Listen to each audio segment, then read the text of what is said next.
I think a much more comfortable number to settle at 3 million ringgit. It is an amount that everyone should strive towards.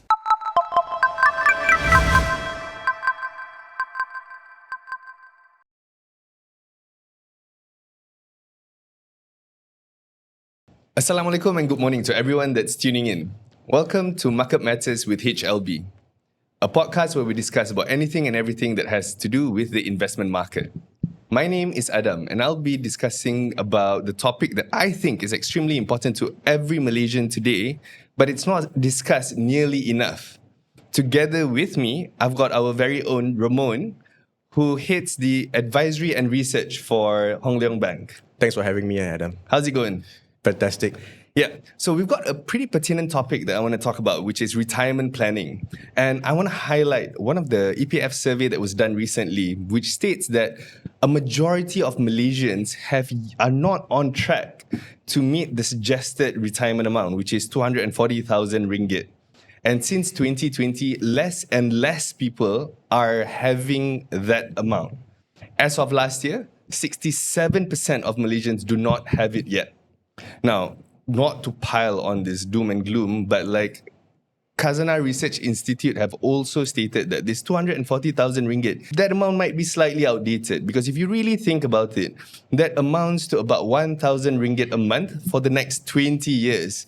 And at this day and age, what exactly can 1,000 ringgit net you? You know what I mean? So I'm curious, like from a perspective of saving that money, it is a really scary proposition for people, knowing that it's not enough yet. And Hong Leong Bank has recently conducted a survey as well. It's a 2024 retirement survey where it's done to check or whether or not retirees are satisfied currently with their retirement and whether or not Malaysians are ready to retire. And if not, then what are they planning to do so, if there is any? So why is it that in the survey that we found out, actually about 65% of non-retirees are actually confident that they can retire quite comfortably? Yet, you know, it contradicts the fact that when EPF have researched that there's not enough people who have actually already accumulated that amount. Why do you think that? Well, Adam, you are absolutely right about that. And the thing is this, right? Confidence doesn't always align with preparedness. So it's like how most people think they are above average drivers, like myself. But statistically, that's impossible. So I think for this, we could boil it down to two factors as to why. Firstly, I would attribute this to a psychological scenario, which is called the optimism bias, right? So what do I mean by this is that most people tend to overestimate how much time they have left and underestimate as to how would inflation erode into their purchasing power. So for instance, 100 ringgit today would not buy you the same thing, let's say, in 10 or 20 years' time. So I think if, say, I could pick a very random year, let's say 1957, it's our Independence Day. Yeah. So back then, you could get a bowl of laksa or a plate of nasi goreng for about 10 to 15 cents. Wow, that's amazing. That's amazing, right? And I'm not sure what you could buy with 10 to 15 cents today. Okay? Yeah. And so on top of that, I think if you have about 20 years until you retire, that would definitely not be the top priority in your mind because it's such a long runway, right? Correct. So obviously then people would just take it very lightly and then perhaps only panic when they have about 5 or 10 years left and then they realize, oh, I do not have enough money, and then they will start having a lot of financial anxiety. And the next reason I could think of is these days there are proliferation of online financial calculators or retirement apps, right? And people are obviously using that. But the thing is that these models are only as good as the assumption that goes behind them, right? Like for instance, what kind of inflation rate that you want to use? What would food inflation be? Medical inflation, education inflation, these are all very different numbers. How long could you potentially live? Again, this is a very different assumption as well. And many people, they could get it wrong here, right? So it's very important that people engage experts to basically identify what are the gaps and to ensure that every single contingency plan is well taken care of. That's a good point. It's important for us to remember that whilst it's good for us to be confident and optimistic, we need to take steps to make sure that our confidence and optimism isn't misplaced. So another finding that I found to be interesting was that 77% of retirees feel like they have enough to retire. But yet, when we ask them about what is their worry or concerns, more than or almost half of them worry that the amount that they have might actually not be sufficient. Again, it's a little bit of a contradiction there, but why do you think that? Well, out of that number which you just shared with, which is 77%, right? I think 58% of them, of the retirees, they feel that their finances are just right. Okay, and I think if I remember correctly, about 31 to 43% of them, they do agree that they might not have enough to cover any unexpected expenses or to even afford the occasional luxuries, right? And I think that one reason we could attribute this is that many people, they face a creeping financial anxiety over time. And what do I mean by this is that, let's say you retire and you have a certain amount of money. Yeah. So eventually, as the year goes by, you would draw down that cash, right? Yep. And of course, along the way, there could be something unexpected that pops up, and then in the end, you might use more than what you had expected initially, and then you will realize that, oh dear, whatever amount that I had initially, it may not be sufficient to really last me throughout my whole retirement. And this is, I would say, something rather worrying. Okay, so what do you think as Malaysians, right, we could do to make sure that we don't fall into this category where we worry that we won't have enough in the future, especially for retirement specifically? So for this, I could think of three things. The first one is definitely everyone has to start early. That's the most important thing. Secondly, it's very important to also have emergency savings that is going to be separate from your retirement funds. Okay, and the third one here, I think that with whatever amount that one has before a retirement, it's important that you do not leave that money idle. It's very important that even though you're retired, that funds has to stay invested. And I think that one rule or a spending rule on one could adopt would be the 4% withdrawal rule, right? So what do I mean by this is that whatever amount that you have just before retirement, you could only draw out about 4% of that to cover your living expenses. So for example, let's say you have ringgit, 4% of that would be 40,000 ringgit that you could spend throughout the year. But of course, not forgetting we should factor in inflation as well. So let's say, for instance, if inflation, we assume it to be at 2%. So the following year, then you would adjust that particular amount. So it will be from 40,000 ringgit to about 40,800 ringgit. Okay, right. But then again, I think the 4% rule here, and it came about because there have been some research that was being done, and they found out that using this rule gives you a very high probability, about more than 90% chance, that you would still have some money left after 30 years of retirement. Wow, okay, that's amazing. It's amazing, yeah. But I think again, is 4% a hard and fast rule? I think not really. I would say it's more of a rule of thumb if you were to ask me, because the assumption here is that whatever money you have, it has to be invested in a balanced portfolio. So they're assuming it's 50% equities and 50% bonds. And of course, there is some influence from the markets. If the markets do well, you could withdraw a little bit more. If the markets do not do as well, then you might have to draw a little bit less. And of course, I think as people grow older, they tend to spend lesser as well. So 4% might not be applicable as you grow older. And so on top of that, the assumption here is that you are planning for a 30-year retirement. So if, say, you are starting a little bit late, let's say you are already 70 or 65, and you don't think that you will live up to 100, then this rule may not be very applicable as well. Yeah. But I think that it's a pretty good base where one could start from. Yeah, okay. So one of the first things that you mentioned was actually starting early. And I think that's true. Regardless of whatever age we are, we should always plan for our retirement. Agreed. There's a saying that stands true for me. It's better late than never. But it is still best for us to start early. And I think going back to the number which you stated earlier, the 240K that was stated by EPF, I think that a lot of Malaysians, they think that EPF would give them enough, but actually the reality is that it probably isn't, and it's very important that they start planning early, right? And very recently, EPF, I think they come up with a new number. It's I think it's 390K. So it's up from... So it's escalated from 240,000. Exactly. Exactly. So 390K over a period of 20 years would give you a monthly income of approximately 1,600. Okay. But that's basic. And Yeah. personally, 1,600 is definitely insufficient for me. And so EPF came up with another number, right, which is they deem it as comfortable, right? And that amount is 650,000. I see. So that's approximately 2.7K ringgit Right. a month, and for me, I think it's still not enough. So then EPF they come up with an enhanced version, right? Enhanced version is 1.3 million ringgit. So a month is about 5.4K ringgit. Yeah. So that's gone from 240,000 all the way up to 1.3 million ringgit. Yes, exactly. I see. But then again, I think for myself, or maybe perhaps for some of us, I think a much more comfortable number to settle at, which I tend to agree as I did a little bit of research on this, would be about 3 million ringgit.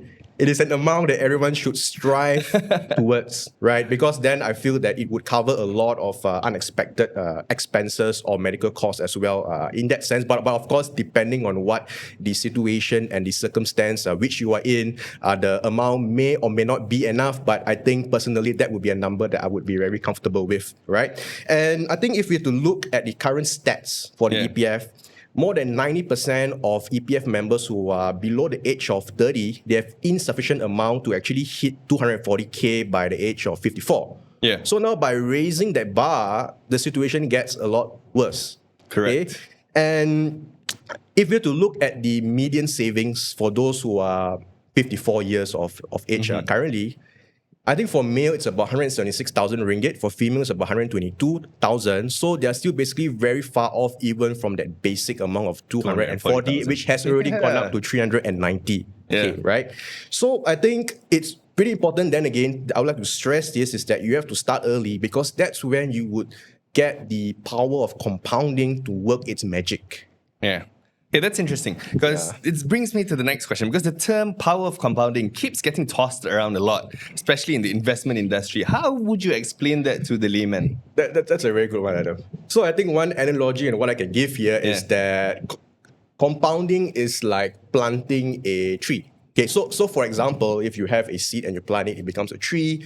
A tree would then bear fruits, right? Yep. And then you plant those fruits as seeds, and then you get more trees, and very soon you would have a forest of trees from a single seed. Okay, so in the financial sense, it's what we call as you would earn interest on your interest. So what do I mean by this is like, for instance, let's say I use a very simple example. Let's say we start with 100 ringgit. A 10% return would give you 110 ringgit, right? Correct. But instead of taking out that 10 ringgit interest which you have already earned, you reinvest that. So moving forward, you're not only earning another 10% on your initial amount of 100 ringgit, but you're also earning interest on that 10 ringgit which you have already earned the prior year. Right? And if you were to let that work its magic long enough, it would then lead to a snowball effect, an exponential effect where you would then create growth in your wealth in a very significant way. That's interesting. So basically you're saying we got to be gardener of our wallet. Yeah, exactly. Yeah. Okay. I personally have always been the type to plan everything. And 10-10, I would recommend this to everyone, you know. It's vital for us to keep in mind that even though we plan, on a per annum basis, we should always review that plan because sometimes what we need now may not be what we need 5 years down the road. You know, it might change. Our situation might change. We might get married, have kids. You know, then all of our expenses might have deferred from where we were 5 years ago. So personally, I think it's important for us to always keep in mind that on a per annum basis, we plan our retirement and make sure that we review that plan on a yearly basis. So there are 4 things that I would say. Usually is plan, and then you implement that plan, and then you review, and then you amend accordingly. I fully agree with that. Yeah. So, and it's easy for me to say this because at times we are in the industry, we know exactly what we're doing, or at least we think we know exactly what we're doing. But to a large amount of Malaysians, it's actually difficult because not only do they have issues understanding the investment market and whatsoever, they also do not actually, or they feel like there's barriers to getting started to begin with. And I've compiled 3 different barriers that I think most Malaysians face. One of the first ones I think that is very, very big, at least, is that people tend to have this view that you need to save a lot before you can start investing. You know, they're like, oh, I don't have enough money lah, tak cukup lah, I kena bayar ni, you know, so I cannot get started.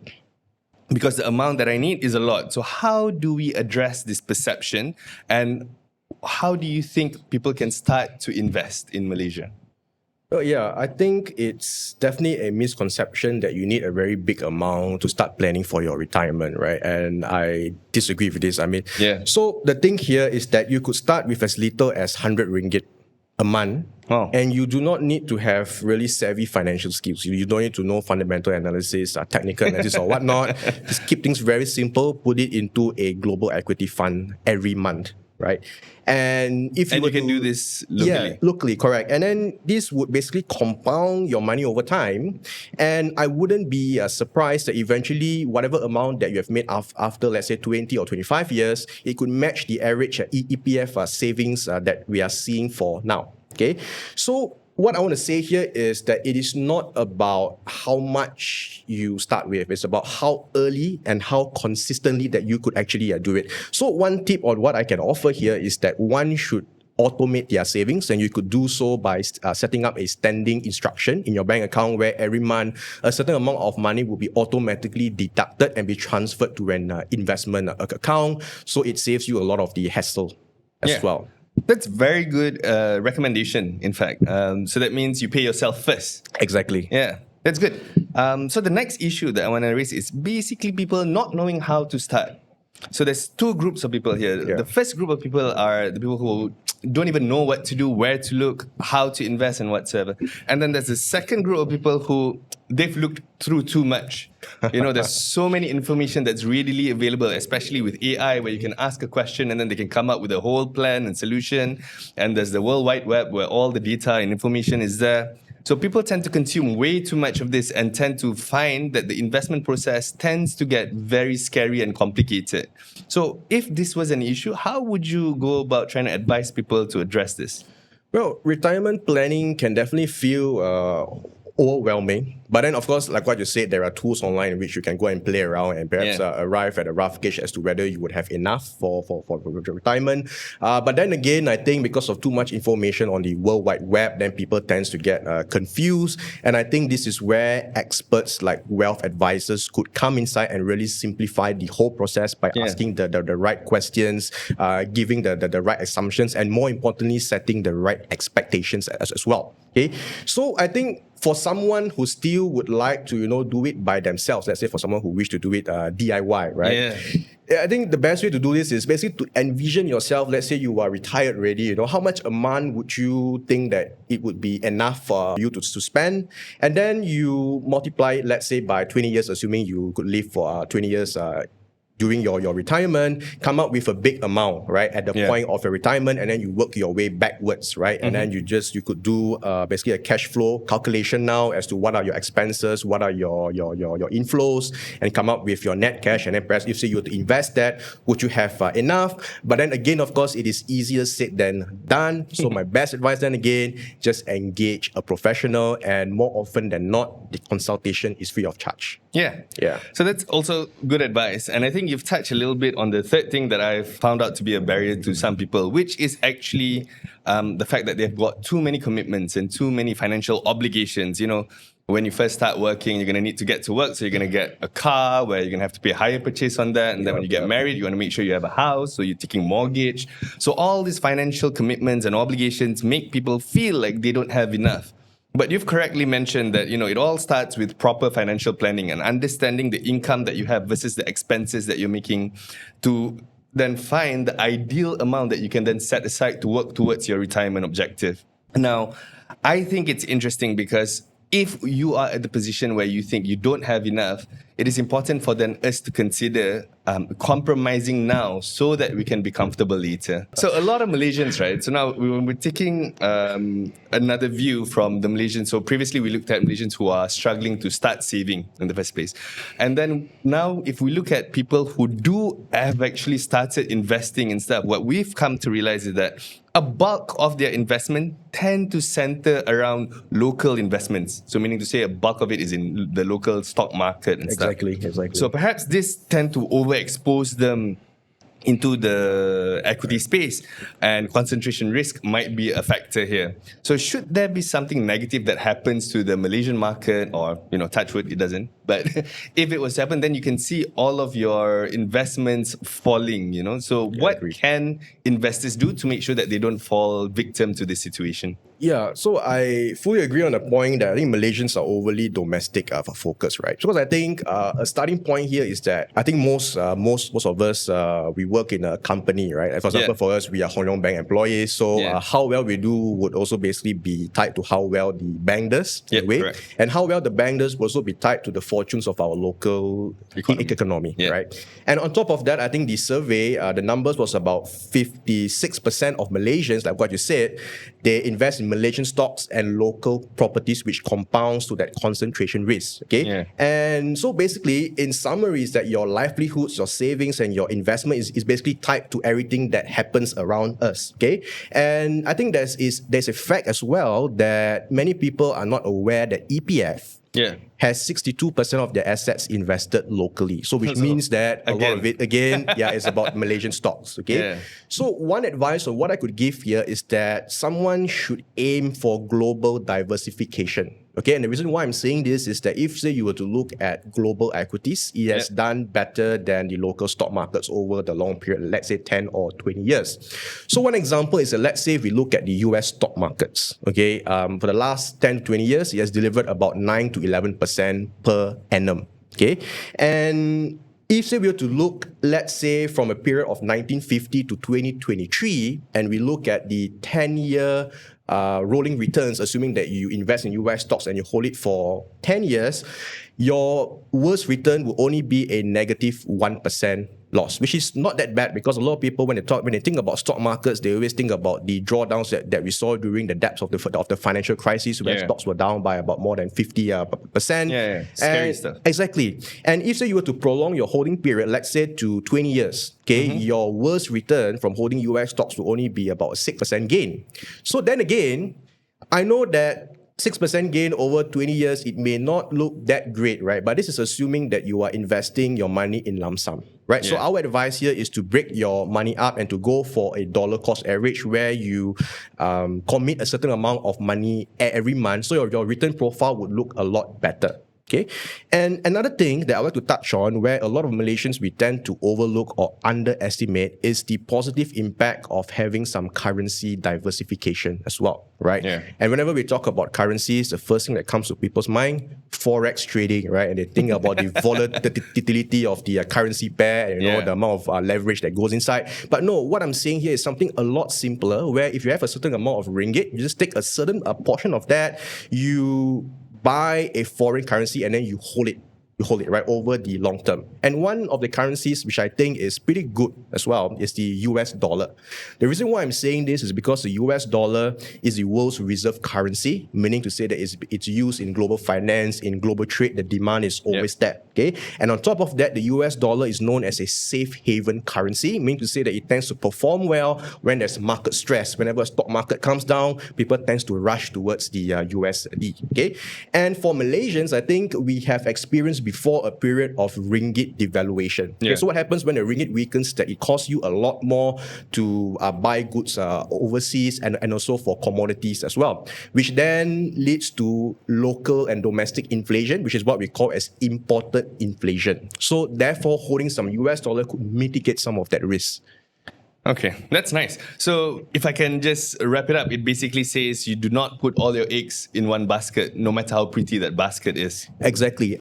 Yeah, so insurance and takaful also represents an important piece to the financial planning puzzle, especially when you talk about retirement. Because imagine if we've saved enough, right? You've talked about investments and how we've actually need to set money aside for our investments so that over time it can grow. And if we have put the money aside and it's growing over time, but then midway through something unexpected happened to us, and we're going to need that money at that point of time. And let's say, again, at the same sort of time that we're preparing for it, the market is not so good and whatsoever, we have to dip into those investment funds. And then we're in trouble, because that means we're going to deplete our savings, which would mean that it'd be harder for us to meet our retirement amount. So how, throughout our life, can we utilize insurance or takaful to make sure it helps in our needs when it comes to retirement planning? Well, it depends on your age group. So for those who are in their 20s or 30s, for example, I think it's very important that first of all, they need to get a medical card, right? And also to have coverage for disability and also critical illness as well, because it's very important to protect your earning years during that period of time. Then as you approach, let's say your 40s and your 50s, you could then shift your focus towards long-term healthcare plans. You could also have life insurance. I think this is something very important that you should focus at. So in the event that something happens, touch wood, then your loved ones will be taken care of in that sense. And you should protect your liabilities as well, such as your mortgages, for instance, your kids' education, for instance. And I think for those who are in their 40s and 50s, it's also important to start thinking about estate planning. And I know that probably it's a bit early when we talk about this estate planning, right? But there are certain products out there where if you start thinking about this early, you would be entitled to a higher multiplier, right? Which means that you are will be getting, like, for example, a very huge amount when that time comes. And as you are in the pre-retirement stage, I think it's important then to think about your wealth preservation, to focus on tax efficiency, and to shift your focus basically from income replacement. And during your retirement phase, I think it's important to adjust your healthcare coverage to ensure that you are not overinsured. And one could also look into annuities to hedge longevity risks. And of course, then the thought should be on wealth transfer as well. Yeah. Perfect. So that means, like, throughout the different stages of our lives, there's sort of like different types of insurances and takaful in place that we can capitalize on to make sure that we're well protected. Exactly. So before we conclude this session, perhaps you want to share some key takeaways on preparing for retirement for Malaysians. Yeah, sure. Perhaps I could summarize based on what we have just discussed. So firstly, the most important thing is that you have to start early. Okay, and the second thing, you have to invest for growth, look for ways to boost your income, and also you would want to utilize technology and for financial experts as well. And so I think on top of that, you want to plan for longevity, right? Because these days, I think Malaysians are living longer as well because of advancements in medical tech. So as always, Ramone, I'd ask if you're ready, but you're like the battery, you're ever ready, right? Yeah. So let's end today's episode with rapid reaction with Ramone. Okay, I'm essentially, ready, again, I'll say a word and then you react rapidly on the first thing that comes to mind with regards to the word. Okay. Good? So the first word is EPF. Not enough. Insufficient. Good. Retirement. Important. Sufficient amount. 4 million. It just went up by another million. Okay, so financial planning. Important. Private retirement scheme. Option. Nest egg. Diversification. Okay. What about healthcare? Unexpected. Retirement investment philosophy. That one's a bit long. Kind of cheating here. Retirement investment philosophy. So one word you can think of. Safe. All right. And boom, there you have it. Rapid reaction with Ramone. And thank you again, Ramone, for sharing with us your valuable insights. I'm really hoping that people tuning in are getting something out of this. That about wraps up the time that we have for today's session. Remember to like, subscribe, comment, and share this post. Thank you everyone for tuning in. Till we meet again next time. Thank you.